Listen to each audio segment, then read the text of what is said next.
Good morning student. आज हम economics 10वीं क्लास का इकोनॉमिक्स का जो तीसरा चैप्टर है मुद्रा और साख, उसके जो बचे हुए क्वेश्चन है वो करेंगे। इसमें कुछ छोटे इंपॉर्टेंट क्वेश्चन हैं, बड़े इंपॉर्टेंट हैं। जैसे बैंक किसे कहते हैं?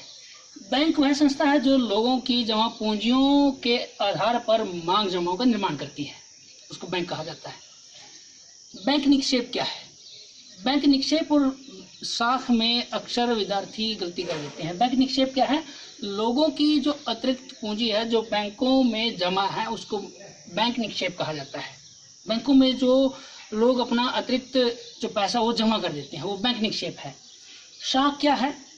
बैंकों द्वारा जो बैंकों के पास जो अपनी जमा पूंजी है, जो अतिरिक्त धन वाले व्यक्ति अपना अतिरिक्त धन बैंकों में जमा कर देते हैं, उनके बदले में उन जमाओं को कर्जदारों को दे देता है ऋण के रूप में बैंक, और उसके बदले में जो लाभ कमाता है उसको साख कहा जाता है। चेक क्या है? चेक वह आदेश पत्र है जिस पर हस्ताक्षर करके कोई खाता धारक अपने खाते में से किसी अन्य व्यक्ति को धन का भुगतान करने का हक अदा करता है, उसको चेक कहा जाता है। हमें भारत में औपचारिक ऋण स्रोतों को बढ़ाने की जरूरत क्यों है? यह प्रश्न आता है कि बड़ा इंपॉर्टेंट प्रश्न है ये कि भारतीय रिजर्व बैंक आरबीआई अन्य बैंकों की गतिविधियों पर किस प्रकार नजर रखता है। बड़ा इंपॉर्टेंट प्रश्न है। आरबीआई बैंक जो है, रिजर्व बैंक ऑफ इंडिया, औपचारिक जो ऋण स्रोत हैं या अन्य जो बैंक हैं उनकी कार्यप्रणाली पर नजर रखता है।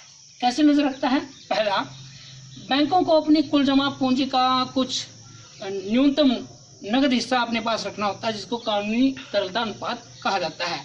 आरबीआई ये सुनिश्चित करता है कि औपचारिक जो ऋण स्रोत हैं वो नगद शेष बनाए हुए हैं कि नहीं, यानी कानूनी तरलता अनुपात वो अपने पास रखते हैं कि नहीं, कुल जमा पूंजियों का कुछ हिस्सा नगद के रूप में अपने पास वो रखते हैं कि नहीं।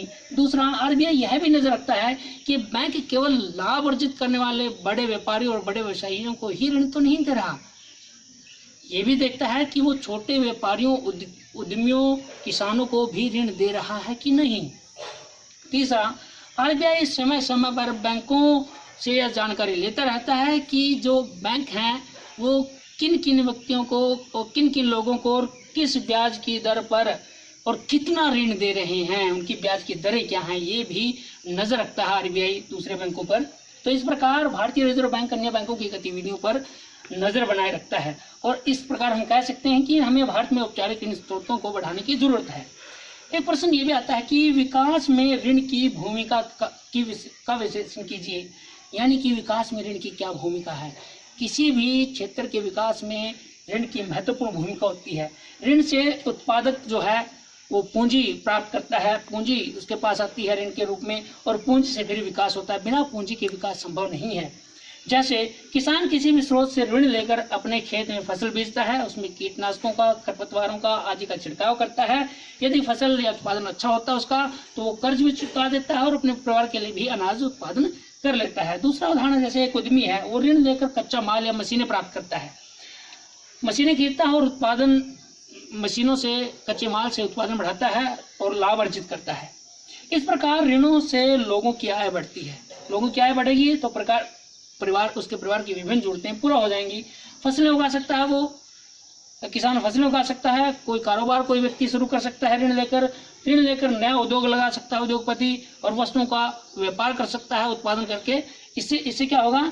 ऋण से इस प्रकार लोगों की पर कैपिटा इनकम, प्रति व्यक्ति आय है वो उसमें वृद्धि होती है। प्रति व्यक्ति आय बढ़ेगी तो लोगों का जीवन स्तर ऊंचा उठता है। उद्योगों और कृषि का विकास होता है।